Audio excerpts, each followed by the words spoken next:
Hola chicos, soy el profesor Todo Sencillo y en este vídeo voy a hablar del hipotiroidismo y del hiperparatiroidismo.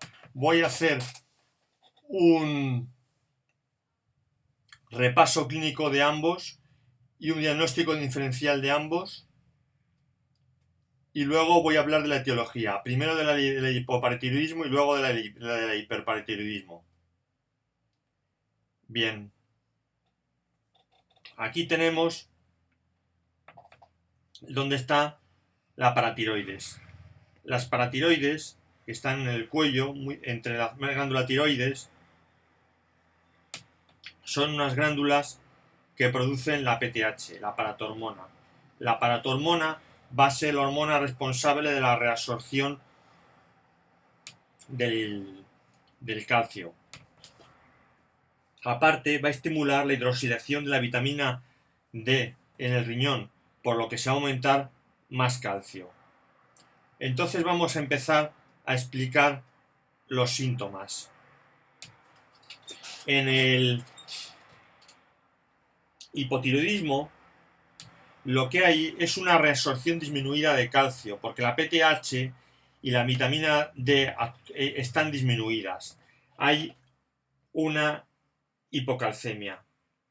Podríamos pensar que como está disminuida la reabsorción de calcio, podría haber más huesos en los tejidos, pero esto no es así. Esto no es así porque los osteoclastos, cuando están compensados la reabsorción de los osteoclastos con la función de los osteoblastos de sintetizar hueso, y entonces no existe modificación en el hueso. Pero sí, en la hipocalcemia trae unas consecuencias que son, como la hipocalcemia,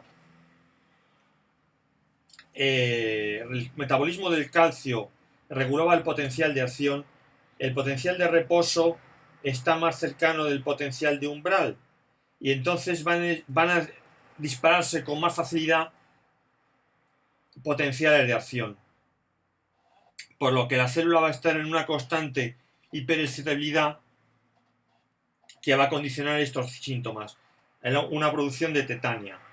Entonces vamos a tener como síntomas musculares derivados de esta hiperexcitabilidad, de esta que son espasmos carpopedales y síntomas sensitivos, parestesias. Este aumento de hiperexcitabilidad muscular va a producir disnea y taquipnea. En el corazón se produce un característico alargamiento del intervalo QT. El intervalo QT es el que va de la onda Q a la onda T y está alargado. Además, se producen calcificaciones. Parecería contradictorio hablar de calcificaciones cuando el calcio está disminuido, pero es que cuando en la PTH el fósforo está aumentado. Entonces, el producto calcio por fósforo está aumentado. Y esto va a traer como consecuencia que se produzcan calcificaciones en los ganglios basales y en el cristalino, produciendo cataratas. Bien, ahora vamos a hablar de cuáles son los síntomas clínicos en el hiperparatiroidismo. Si el hipoparatiroidismo estaba marcado por una déficit de la reabsorción de calcio, en el hiperparatiroidismo hay un aumento de PTH y va a haber un aumento de reabsorción de calcio. Entonces va a haber una hipercalcemia. Pero antes de tratar los síntomas de la hipercalcemia, vamos a hablar de un síntoma muy característico que es la osteoitis fibrosa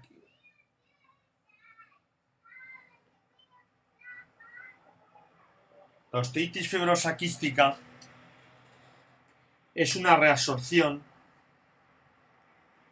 de los huesos y no es una inflamación, sino una reabsorción típica de los huesos.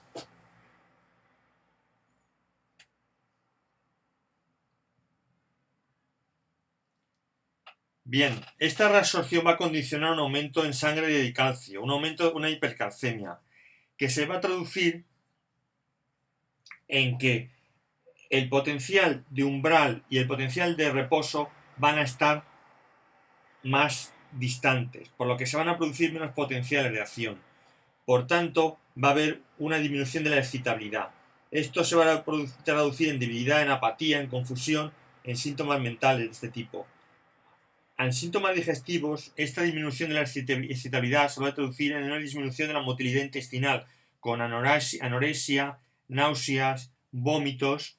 El QT, si antes estaba alargado en el hipoparatiroidismo, en el hiperparatiroidismo, va a estar disminuido el QT, el intervalo QT, del que hablábamos antes. Se va a producir también insuficiencia renal. No voy a entrar en los mecanismos por los que se produce la insuficiencia renal, pero todo esto está relacionado con que se contraen los vasos sanguíneos, con que se daña el epitelio del túbulo distal, interfiere el calcio en la reabsorción de sodio. Y se producen cálculos. Cálculos a nivel renal por el aumento por la hipercalciuria que hay, y también se producen cálculos en la córnea y en el corazón. Se deposita calcio.